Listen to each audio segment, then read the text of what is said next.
The book that I'm talking about today is called $10 to Hate, The Texas Man Who Fought the Klan. And I wonder if anybody could tell me why I might have called it $10 to Hate.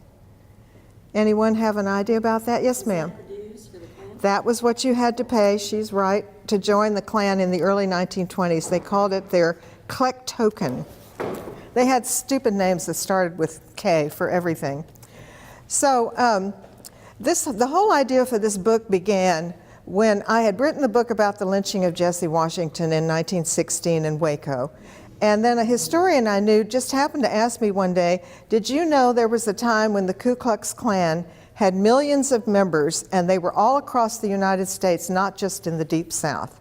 And I think my first reaction was actually to laugh out loud, because I was an American Studies major. I had never heard this before, and I just found it unbelievable. Because in my lifetime, the Klan's always been there. It's still dangerous. They still kill people every once in a while. But it was these, kind of scruffy-looking guys living out in the woods somewhere with these ugly little beards and missing front teeth and so on. And, and so difficult that they couldn't even get along with each other enough to combine into a larger organization, even if they had similar beliefs. And I couldn't imagine a time when that organization could have attracted millions of members, but I looked into it and found out that what he had told me was absolutely the truth. That in the early 1920s, the Ku Klux Klan, of all organizations, estimates used to run as high as 6 to 8 million members. It's really impossible to get a solid handle on it. I think more recently historians have come to believe it's more like 1 to 3 million members at any one time, but it was a large group and it was all over the country. And I also learned that it wasn't just racist. We always think the Klan is primarily a racist white supremacy organization. But in those days, it was also virulently anti-Semitic, anti-immigrant, and maybe most of all anti-Catholic.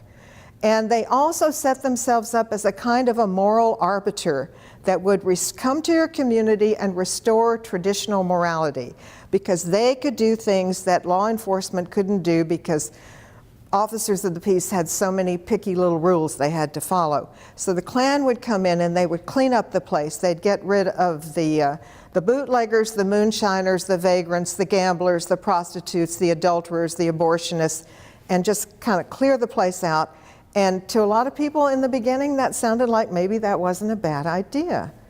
But I think before I really get into the story of the second Klan, I have to back up a little bit and tell you about the first Klan. So if I end up repeating some things that you already know, please forgive me. Does anybody know, I'm sure you know, that the first Ku Klux Klan began in 1866, right after the Civil War. Does anyone know where it began? Yes, sir. Pulaski, Tennessee. Right on. This gentleman said Pulaski, Tennessee, which has no other claim to fame as far as I know. And it's even been said that if there had been a chapter of the Rotary Club in Pulaski, Tennessee in 1866, the Klan might never have happened at all, because it was started by a group of bored young Confederate veterans who were just kind of looking for something to do with themselves. And they knew there had been a fraternity at the University of North Carolina that had the word Ku Klux in its name, which is Greek for circle. And so they thought, well, we'll use a name that's something like that. And that's how they came up with the Ku Klux Klan. And in the beginning, the idea was they were going to dress up in funny costumes and masks and disguise themselves and go around playing pranks on their neighbors. And of course, supposedly, they had the most fun, they learned, playing pranks on the newly freed slaves, because they were supposed to be naive and gullible and ignorant. My own feeling is, or my own suspicion is, that actually these former slaves were probably pretty savvy, and if a bunch of young white men came calling on you, and especially if they were armed, and they wanted to play a trick on you, it would probably be wise to just kind of pretend to go along with it, not be too smart. But soon after that, the Reconstruction laws were passed. And the Klan was reorganized as a kind of commando group under the leadership of General Nathan Bedford Forrest. And I bet everybody in this room has seen the Ken Burns documentary on the Civil War. And I don't remember whether the narrator says it or maybe Shelby Foote, somebody like that. But somewhere in that documentary, somebody says that Bedford Forrest was considered the most brilliant military strategist of the whole Civil War. So obviously a bright guy. He also was a slave trader by trade, and he was already notorious for having either authorized or permitted the massacre of hundreds of black Union soldiers at the Battle of Fort Pillow, Tennessee. So that was the guy who was the first Grand Wizard of the first Ku Klux Klan. And basically what they did was embark on nothing short of a reign of terror throughout the South. When Congress put together its final report on the Klan, which Grant's Attorney General, a man named Ackerman, called the most atrocious organization ever seen in the civilized portion of the world. They compiled 12 volumes listing all the terrible crimes that this group had committed, and I'm sure they didn't get all of them. They murdered people, they mutilated and maimed people, they flogged people, they burned down houses and churches and schools and businesses. Many white people were attacked, as well as the former slaves, especially Yankees who had come south to teach the slaves how to read and write. Because under slavery, I imagine you know, in many states, it was against the law to teach a slave to read and write. So the first thing that I learned was, supposedly, that Bedford Forrest himself shut the organization down around 1869 because it had become even too violent for him and because of the kind of thug it was attracting. But I learned from reading Ron Chernow's new biography of Ulysses S. Grant, which is wonderful, by the way, that it really was Grant's Attorney General and his staff who basically crushed the post-Civil War Ku Klux Klan. They went south and they indicted over 3,000 of these men and convicted over 1,000 of them using federal judges and in some cases mixed race juries.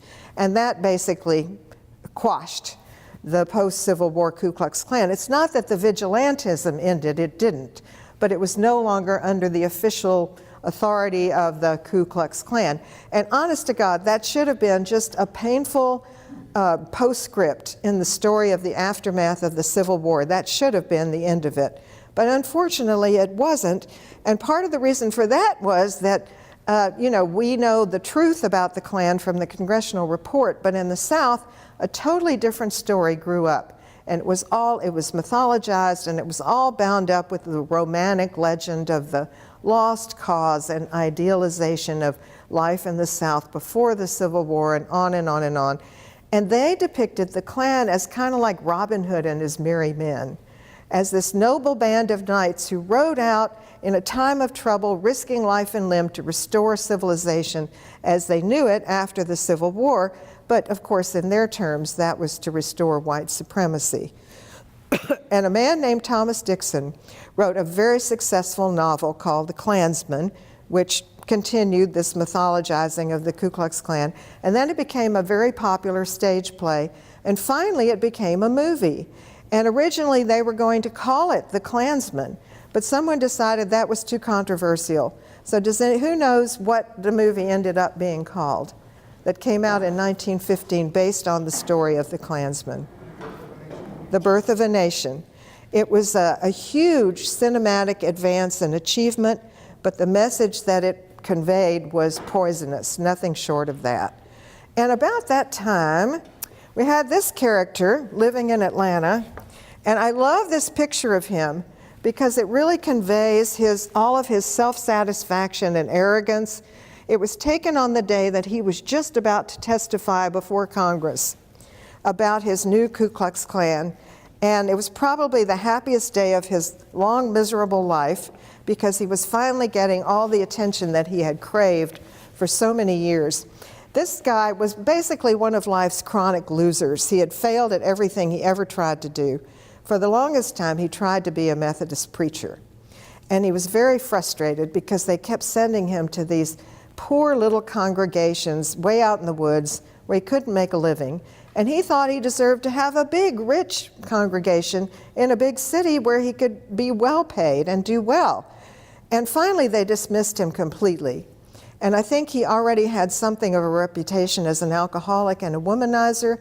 But the kicker, according to an executive of the Methodist Conference, was Poor Mr. Simmons seemed to have a higher opinion of himself than anybody else did. And indeed, for his whole life, he thought he was destined for greatness, and he couldn't understand why everybody around him couldn't just, get with the program. So it was all very frustrating for him. And then he finally made a little bit of money selling burial insurance for a lodge called the Woodmen of the World. And one day, the light bulb dawned. And he started thinking, if I start my own lodge, I can keep all the money and not just the commissions from the burial insurance. And of course, he did not say to his friends and neighbors, I have a great new idea that's going to make me a lot of money, and I want you all to chip in. He said that he had had a vision of white-clad riders crossing the sky on a moonlit night, going in and out of clouds. And he remembered all his daddy's stories about riding with the Ku Klux Klan, and he decided it was time to start a new Ku Klux Klan. So on Thanksgiving evening, 1915, he and a few stragglers climbed up Stone Mountain. He talks about carrying a wooden cross on his shoulders and slipping and sliding in the snow and the ice and the bitter wind of winter blowing in his face, and it was just terrible. Although the temperature didn't fall below 45 degrees that day in Atlanta. He liked often to compare himself to Jesus. He did it all the time. He would say things in his writings like, I am the way and the life, and it is only through me that you can come to true Klancraft. And some people thought that was blasphemous. I don't know why exactly. But anyway, that was very much the nature of the man, and they got to the top of the mountain, they set up this cross, they set it on fire, and then they recited the brand new Ku Klux Klan oath. He had written all this new ritual, and it was much in his character, very long-winded, very grandiloquent, kind of over-the-top ridiculous. And my guess is that they were probably still reciting the oath by the time the cross burned out. And that was the somewhat inauspicious beginning of the new Ku Klux Klan.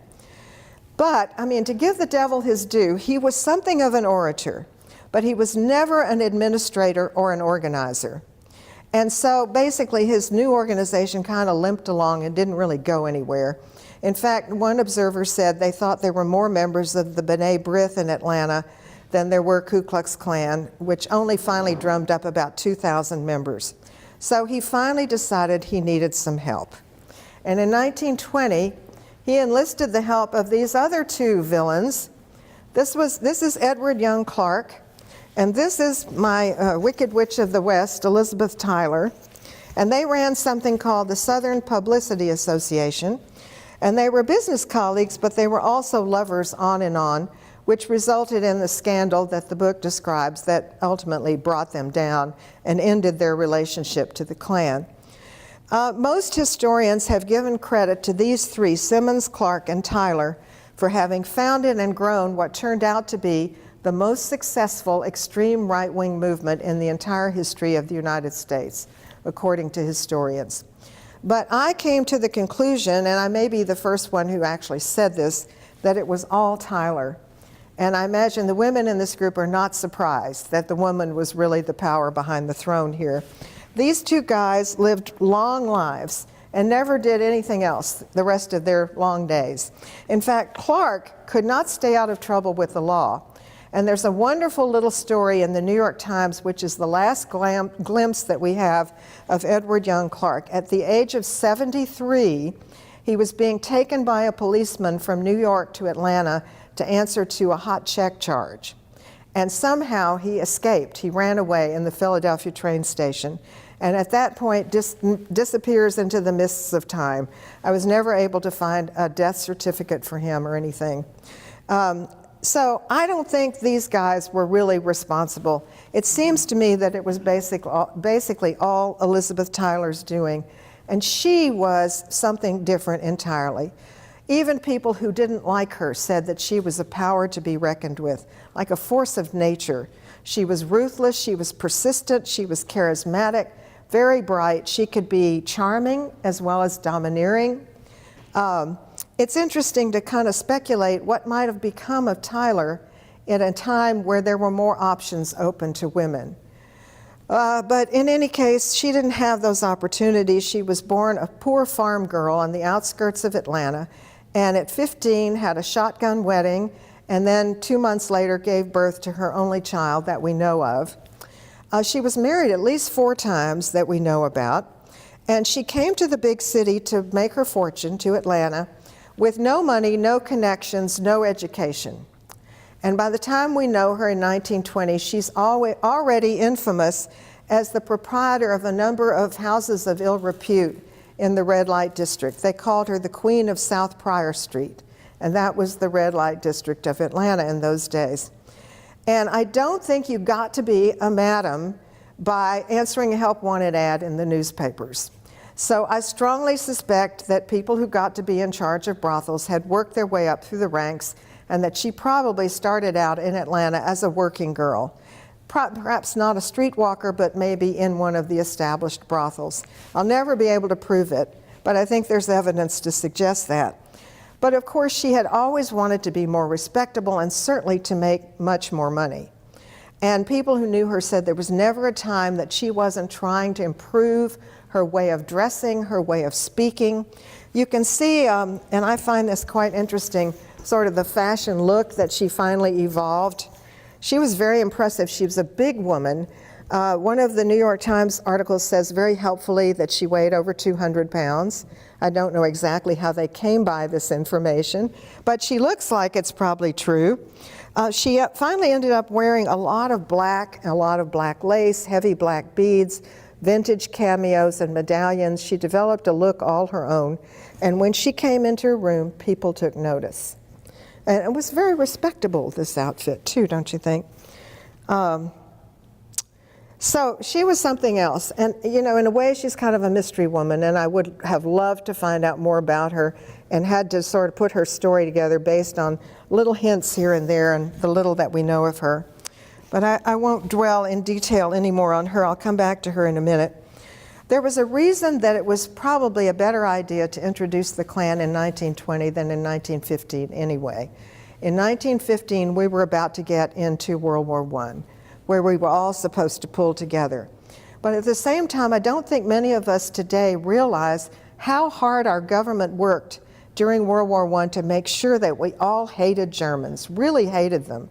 And a lot of that sort of spread to encompass German Americans as well, which must have been very shocking to them, because up to that time, they had been the most assimilated and successful group of immigrants in the country because they were considered to be hard workers and they started a lot of businesses. I don't know how many of you realize that at that time, German Americans were the largest group of immigrants in this country. Did you know that?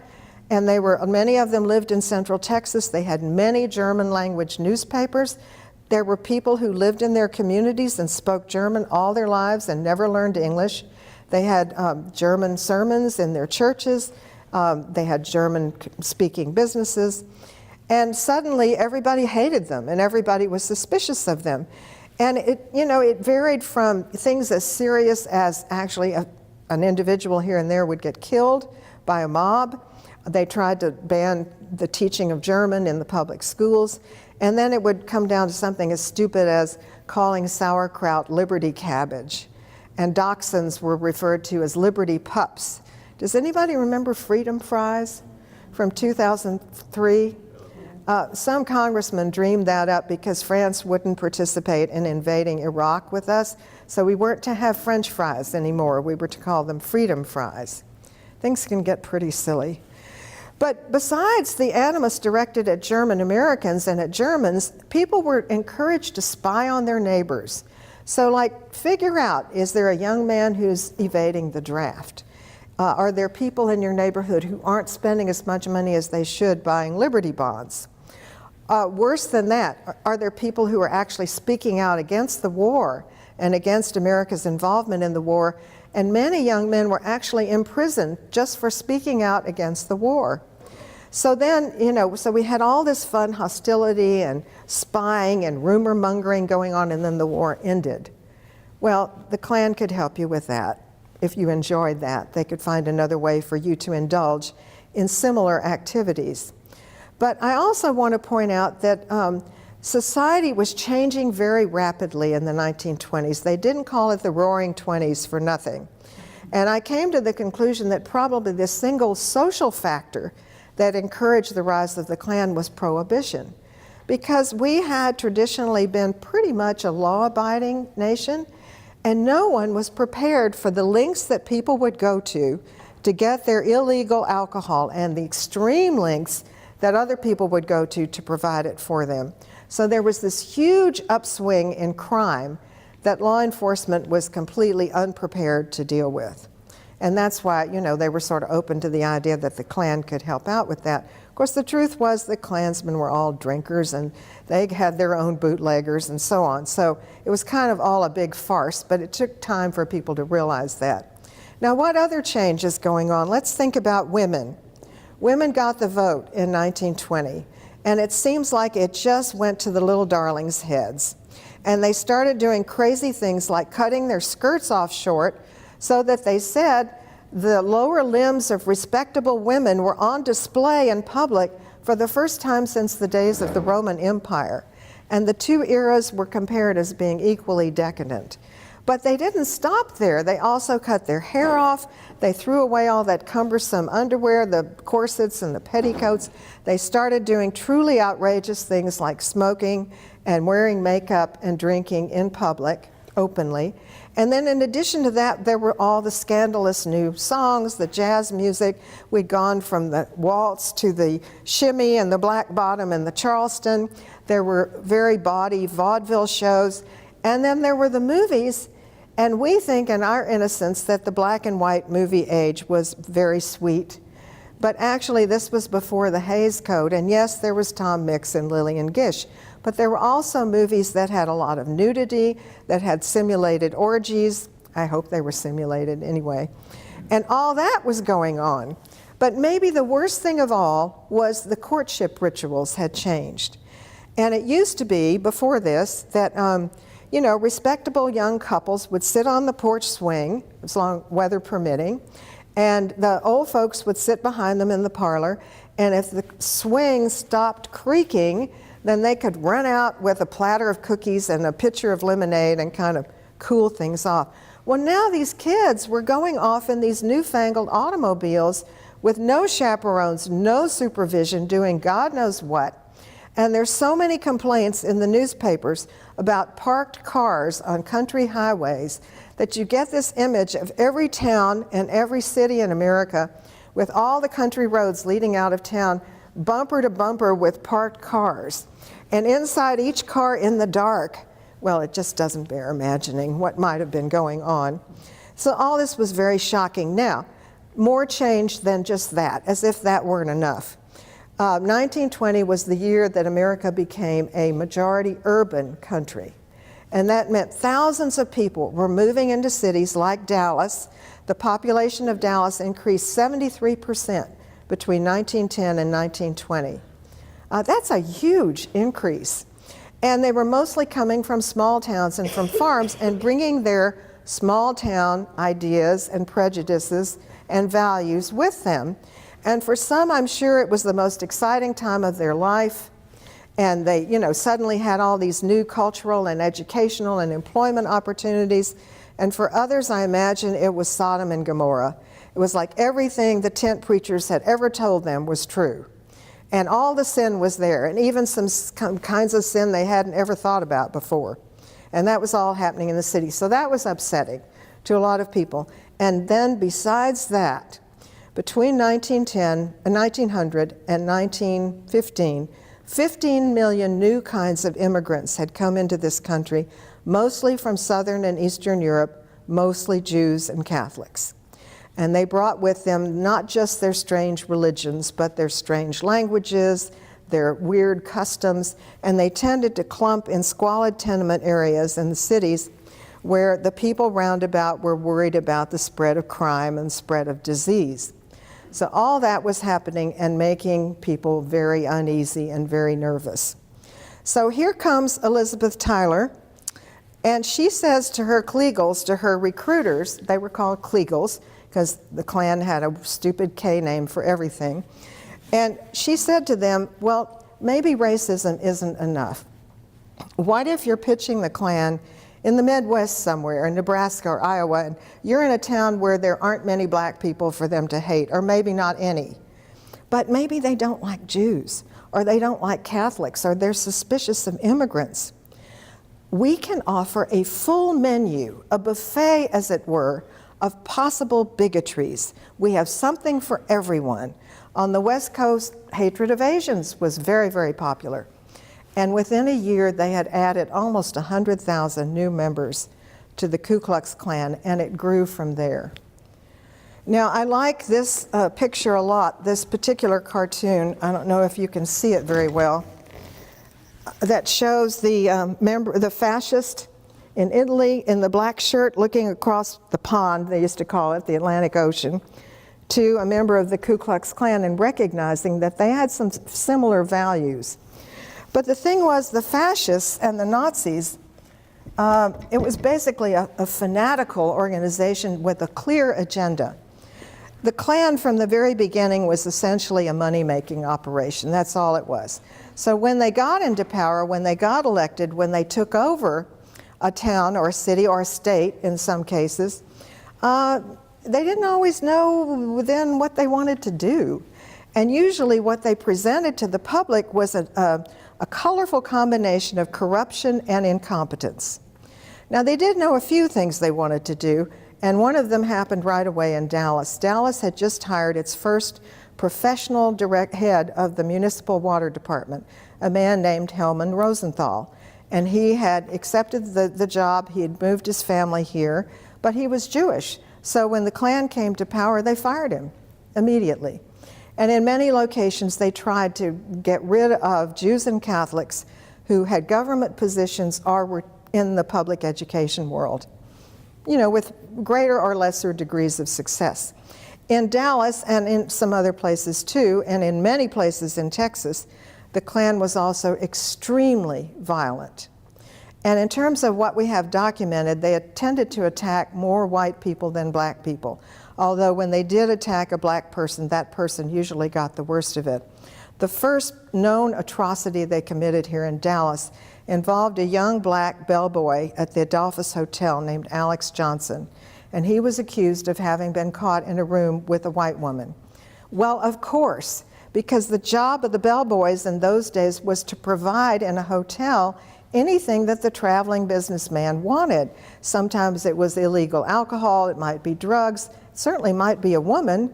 So basically that was part of his job. But anyway, they took him down to this whipping post they had down in the Trinity River bottoms, and they whipped him horribly. They threatened to kill him.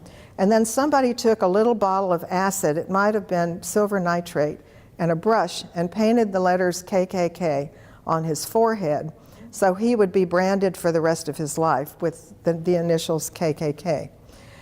There was another poor victim who happened to be a white man who reported that when he was attacked at this whipping post, one member of the Klan group was so drunk that he let it slip that this guy was number 67 that they had attacked that year. And many times it was for so-called moral reasons. You can imagine it could have been a rumor, it could have been gossip. Sometimes they even got the wrong man, not the guy they were even after. It could have been a personal vendetta that some Klansman had against an individual. Sometimes maybe it was a good chance to get rid of a business competitor. And that brings me to another aspect of the Klan that was very damaging and very harmful to a lot of people. In fact, some people felt it was worse than the violence, and that was what they called clannishness, spelled with a K. And that meant, and this was an enticement to join too. If you were a member of the Klan, you were only supposed to do business with other members of the Klan. Now, you couldn't be a member unless you were a native-born white Protestant. And of course, you could be a native-born white Protestant, and still maybe you didn't join the Klan, so they still weren't supposed to do business with you. And my suspicion is that in big cities like Dallas, it perhaps was not as harmful as it was in the smaller cities and the small towns. And there's one story I heard that I never forgot. Can anybody tell me, by the way, which state, and they were all infected at different times and got rid of it at different times, but which state ended up the most taken over by the Ku Klux Klan? And I'll give you a hint, it was not in the Deep South. Who said Indiana? And how did you know that? Yes, that's true. And when I learned that, I didn't believe that either. I mean, you know, the Hoosiers, they're supposed to be nice, decent people. What was their problem? But that is true. The Indiana was the most thoroughly taken over by the Klan. But there was a story that a woman told about her father, a Catholic, who ran a little store in a small town in Indiana. And he told her that what hurt him the most was not losing his customers, but losing his friends. And what made it worse was in that town, the Klan met in a room up above his store. So these people would come in once or twice a week and pile up the stairs to their meeting room and ignore him as if he didn't exist, like they didn't even see him anymore. And she said she thought he was so heartbroken that it led to his premature death. And there certainly were people all over the country who had to leave a town where they'd lived all their lives because they couldn't make a living there anymore because the members of the Klan wouldn't do business with them. It was very, very harmful. I could tell you a little bit more about what happened in Dallas. The second imperial wizard came from Dallas after William Joseph Simmons. He actually put together a coup to get rid of Simmons, and that's a good story in the book too. He basically tricked him, and he became the new imperial wizard, and he was a dentist from Dallas named Hiram Wesley Evans. They called him sneeringly a one-chair dentist, and supposedly he had a dirty little office up a flight of unswept stairs, as one writer put it, and was not really considered very respectable by the other dentists in town. I think they sort of looked down on him. He was a pudgy little guy. There's a picture of him, I think, back in that case back there. But he had something of a way with words and a way of appealing to the common person. And so the guy from Dallas eventually went to Atlanta and became the second imperial wizard. But I also have to give Dallas credit for starting one of the first organized efforts to fight the Ku Klux Klan. And that was engineered by a man who's another hero that's been forgotten, a Dallasite named Martin Mcnulty Crane. And I don't have much time to tell you about that. He was a very prominent and highly respected attorney in town. He had been Attorney General of Texas in the late 1800s. He had led the team that prosecuted and impeached Jim Ferguson in 1917 and threw him out of the governor's office. And he was horrified by what the Klan was doing and managed to engineer a gathering of 5,000 or 6,000 good Dallasites at City Hall Auditorium, and they organized something called the Dallas County Citizens League. And sitting on the podium with him were a former governor, Oscar Colquitt, judges, former judges, and 3 prominent retailers, Alex Sanger, Edward Teich, and Clarence Lenz. And they were Jewish, and it was very courageous of them to take part in this, especially when the Klan was boycotting all stores that were owned by Jews. So they were a little naive, and in the beginning, they thought all they would have to do, because they were, the good moral citizens of Dallas, was to say, Klan, we don't like you. We want you to disband right now. You're causing more crime than you're preventing. Well, that didn't really work. The Klan just sort of laughed it off, and they proceeded to sweep all the city elections that summer and that fall of 1922. But after they were in office for a while, they made such a mess that 2 years later, essentially, the people threw the rascals out. So their reign in Dallas didn't last for many years, but it did a lot of harm. And then I want to come to the real hero of my story, Mr. Dan Moody. And he's also a major, I think, forgotten hero in Texas. This is him, and he became, at the age of 29, the first prosecutor in the country to succeed in convicting Klansmen for a brutal assault and getting them serious prison time. A very courageous thing for him to do. And it wasn't like nobody else had tried. There were, active, eager young prosecutors in other places.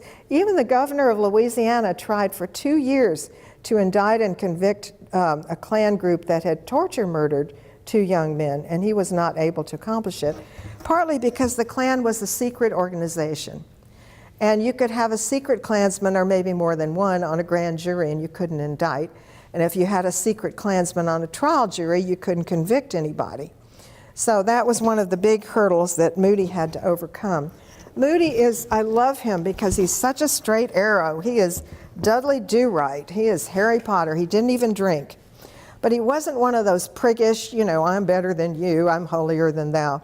He was very cheerful, likable, optimistic, even though he'd had to work since he was a child to help support his family.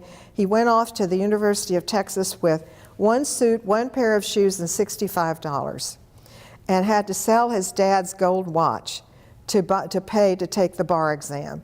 And he went back to Taylor, Texas, this little bitty town in Williamson County that he came from, and started a law practice with his Jewish friend that he'd grown up with. And they had an office in the back of an insurance company in a storeroom. And their first desk was a packing crate, and they had somebody's old beat-up used typewriter. But they must have done pretty well, because within about 5 years, Moody was elected the youngest county attorney they'd ever had in Williamson County, and then he went on to become district attorney for, at that time it was combined for Williamson and Travis County. They were together. And he knew the Klan existed, and they had tried to enlist him. But he, first of all, he grew up with his Jewish friend, and he had a favorite teacher that was an Irish Catholic immigrant. But beyond that, the love of his life was the law, and he absolutely could not tolerate any group that thought it was above the law and could do anything that it wanted to do with impunity. And he succeeded anyway. He beat whoever they ran against him. He kept getting elected. And there had been a Clavering in Williamson County. Everybody knew that. But up until Easter Sunday, 1923, there had been no violence. And that's when it all changed. It was all because of a young 27-year-old, very handsome, you'll see his picture in the book, World War I veteran named Ralph Burleson, who was kind of at loose ends at the time. He was going door to door selling silk hosiery for the Real Silk Hosiery Company, and keeping company with a family friend, a widow lady who was about 10 years older than he was, and their families had known each other for more than 10 years. When he first met her, he was 16 and she was a married woman with 2 children already. At this point, she had 5 children and was trying to keep them alive. Her husband had died in the Spanish flu epidemic in 1918. Well, a rumor started that they were having an illicit affair, and the Klan warned them to stop seeing each other. And they thought it was so ridiculous, they just laughed it off and of course kept enjoying each other's company. And then Easter Sunday, 1923, they went out for a drive with another couple to visit the cemetery to put flowers on her deceased husband's grave. And somewhere along the way, they were stopped. And poor Burleson was hauled out of his new Ford, pistol whipped about the head, and then tied to a thorn tree and whipped within an inch of his life. The constable said he was the worst beat-up man that he had ever seen. He was in a sanitarium, which is what they called a little hospital in those days, for 2 or 3 weeks, just trying to get to where he could get up and get around again. And Moody was enraged that this act had been committed on his watch, and he became determined not only to put these fool Klansmen on trial, but to put the whole Klan on trial and make people look at what it was really doing. And he became determined to keep Klansmen off his juries, but he was never sure if he'd been successful in that effort or not. And the whole courtroom drama is quite fascinating. There were 5 trials in Georgetown. You can still go and see the beautifully remodeled Williamson County Courthouse there today. It's 2 stories, sort of like the courtroom in To Kill a Mockingbird. So he decided to take on this major issue, and for the first time in the history of Williamson County, the good citizens of Williamson County actually took up a collection to help support the prosecution, because the Klan hired the best criminal defense attorney in the state of Texas to represent the Klansmen. And so this extra money enabled Moody to get some good attorneys to come along and help him try these malefactors. And I won't give you any details about the trial, but the trials, they were in and out. There were lots of twists and turns. There was no guarantee he was going to succeed. The courtroom was packed, and it was packed kind of evenly with Klan supporters and Klan opponents, so the atmosphere was very tense. I know once or twice people got into fist fights in the courtroom. But anyway, spoiler alert, He did succeed, and not only that, he discovered that in the beginning of the first trial there was only one reporter there, and she was only sending out about 100 words a day. So he went to her and said, I will give you a blow-by-blow account of what happens in the courtroom every day, and if you don't want to put it on the wire services, I'll pay to put it on the wire services. And he said by the time they got to the last trial, there were as many reporters there as there were members of the jury. And he succeeded, and he became a national sensation overnight. And in 1926, at the age of 33, he became the youngest governor that the state of Texas has ever had. And they even talked about running him on a national ticket with Franklin Roosevelt. And I don't think that was the end of the Klan in Texas, but I do think it was the beginning of the end. Because think about it, these good old boys were having a great time just grabbing anybody they wanted and beating them up. But some of the fun went out of it if you might end up in the pen because of it. And so then what are you left with if you're in the Klan? Every once in a while you get a parade or an initiation. Otherwise, you go to these meetings, you have to sit around and listen to Simmons' stultifying ritual over and over again. So people started to drop out.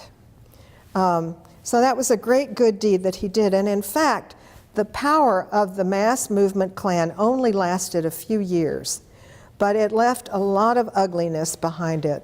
For one thing, we've never gotten rid of the Klan. It still exists. For another thing, other extremist right-wing groups pattern themselves after what the Klan did. They use the Klan as sort of their template, their example.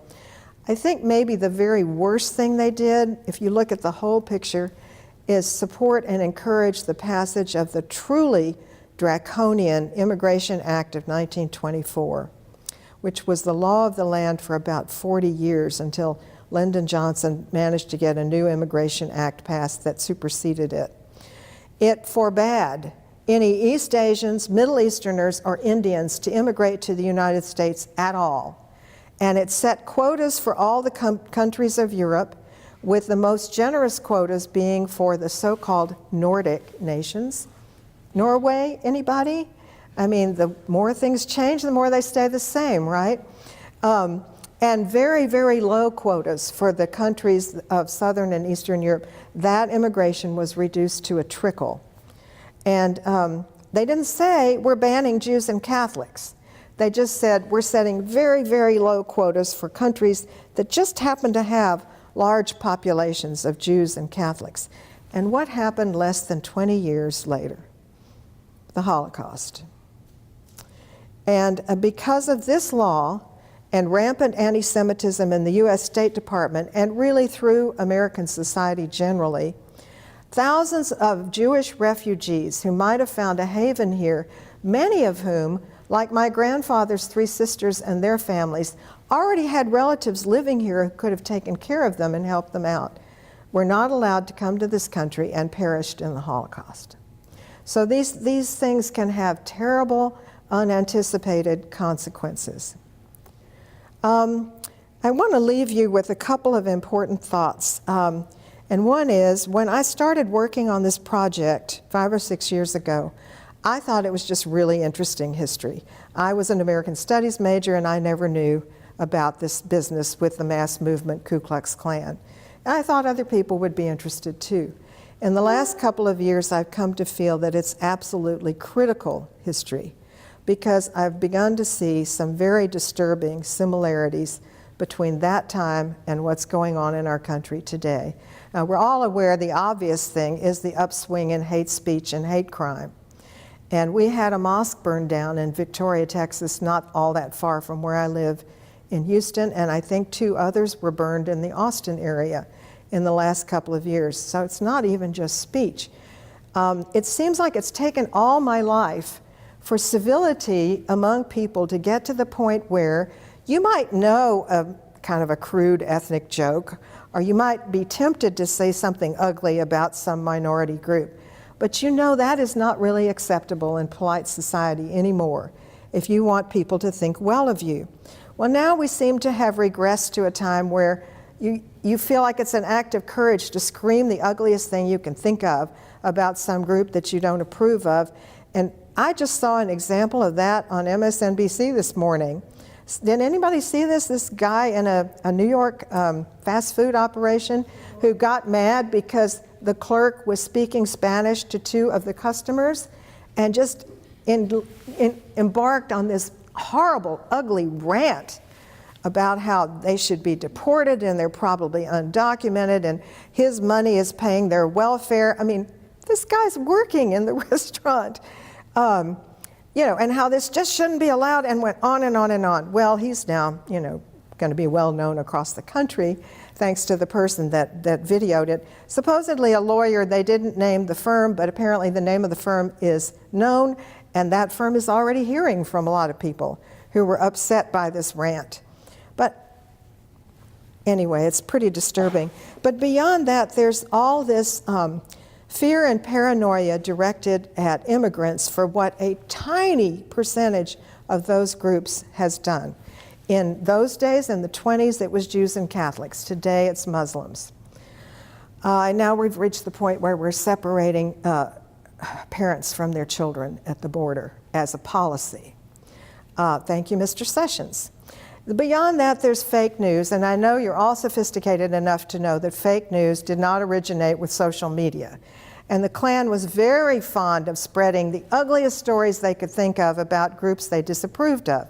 One of their favorites was that Catholics were stockpiling rifles in the basements of their churches, preparing for the day when the Pope would come to take over America.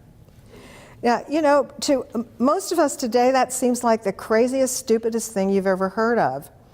Any Catholic will be happy to let you go and check out the basement of his or her church.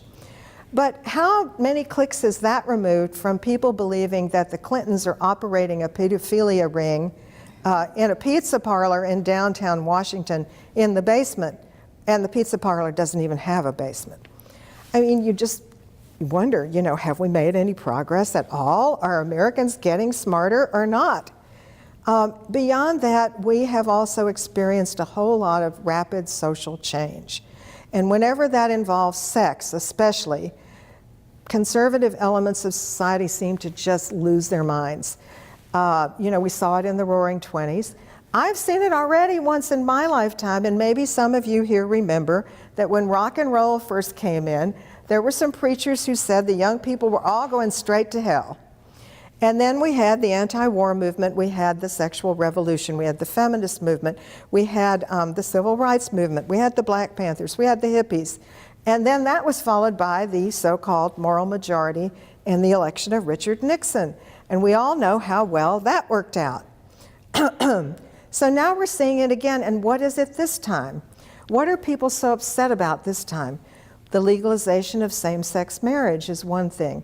Concern about the rights of transgender people is another thing. It's rapid change, and it involves sex. So we're seeing kind of the same backlash happening today by people who just have a really hard time with change. But there's something positive in all of this too, something very important to remember.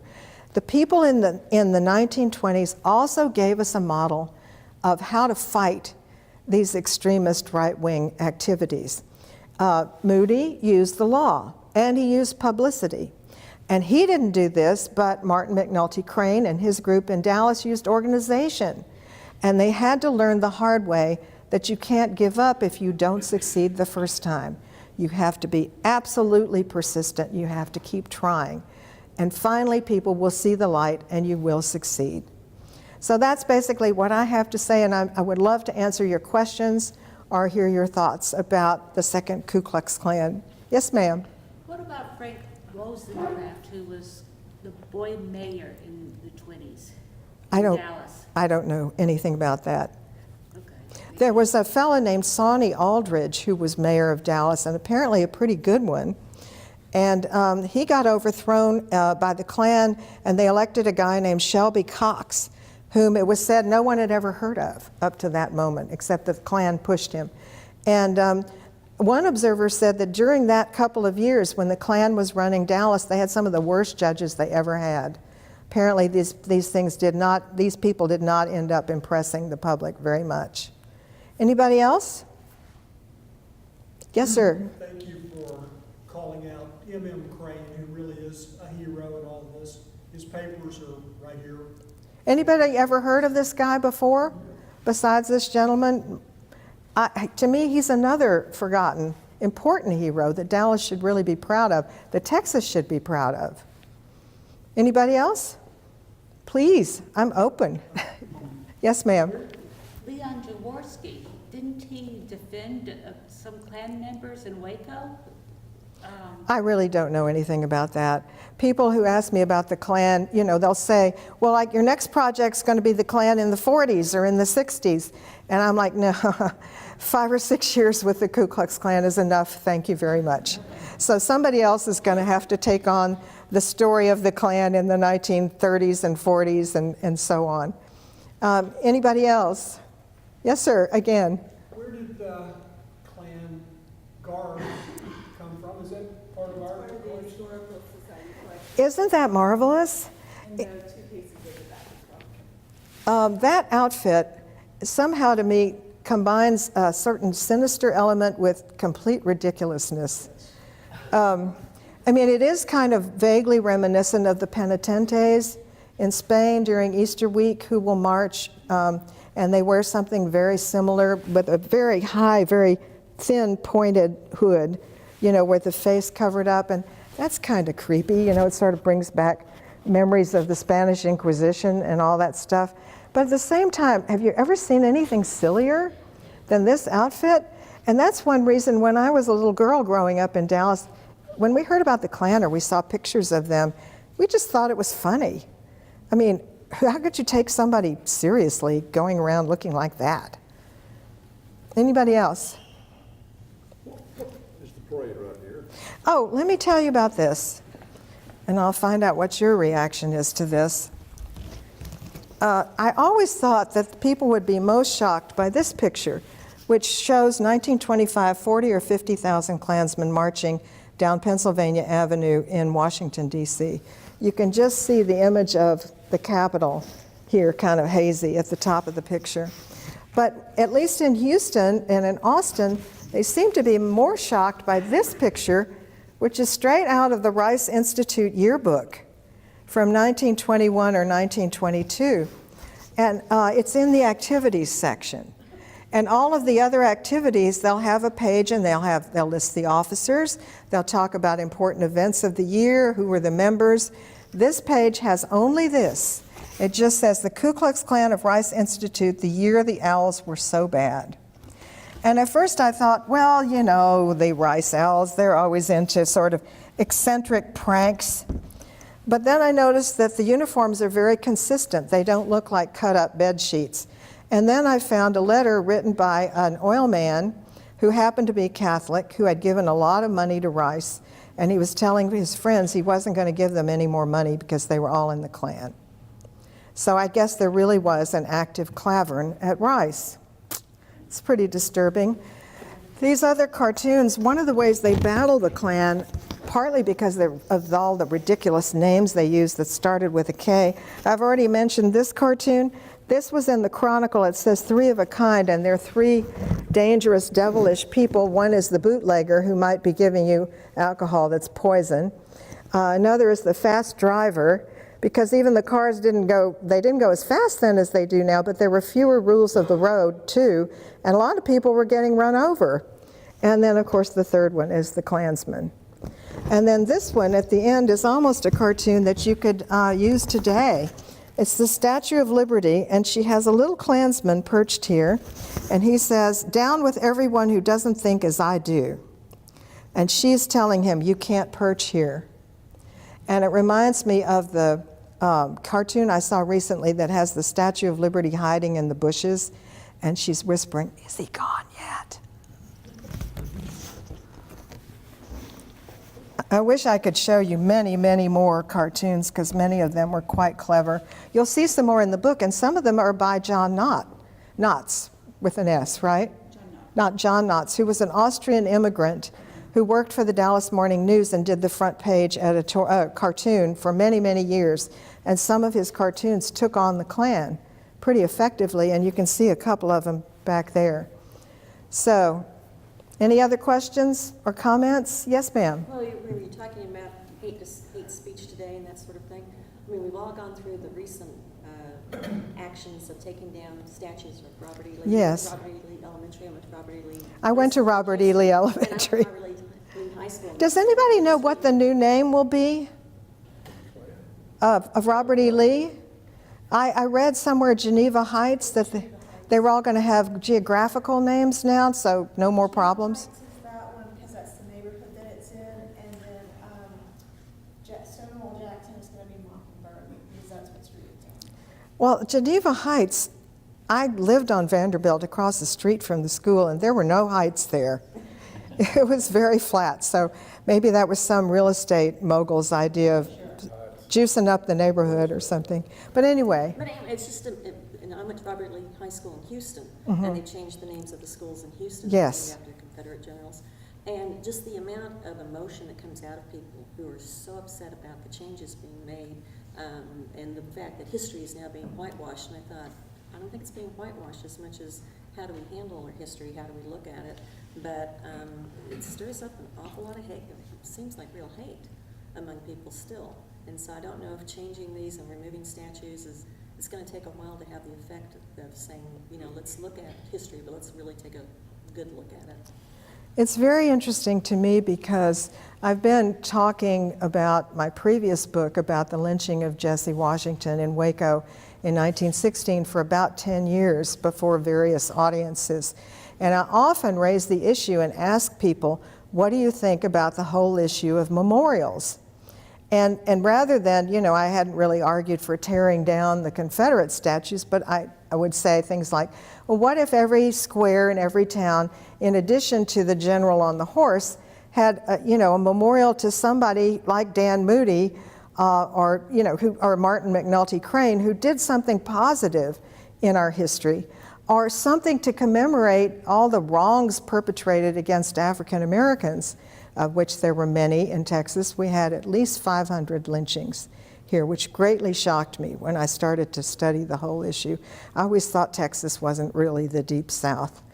And I found out it was sort of the intersection of the mad dog racism of the South with the casual violence of the frontier in Central and East Texas at least, and it was a pretty explosive mixture. A lot of crime, even beyond the lynchings. But now I see that people are really beginning to pick up on that whole idea. I was in Richmond, and on the grounds of the courthouse, right near the Confederate Museum, they have a beautiful memorial to the Civil Rights Movement. And now, maybe some of you have heard about the Equal Justice Initiative, what they're doing in Montgomery, where they've opened up a memorial to commemorate the lynching victims, which sounds quite fascinating and interesting, a very brilliant idea. In Greensboro, North Carolina, I had to go there on business and happened to find that they've got a lovely little memorial there. It was the first town where they had a sit-in that attracted national publicity, and they have a completely restored Woolworth counter there. And then there's a wonderful little bookstore that goes along with it, and you can kind of tour through there and read the whole story and see the newspaper clippings about the kids from the local college who decided they were going to do this. And there are a lot more of these places happening. And I'm aware that almost every major city in this country has a Holocaust museum, because never again, right? And so why shouldn't we have many, many of these monuments to the civil rights movement and to the real heroes in our history? Anybody else? Well, thank you very much for coming. It's been fun.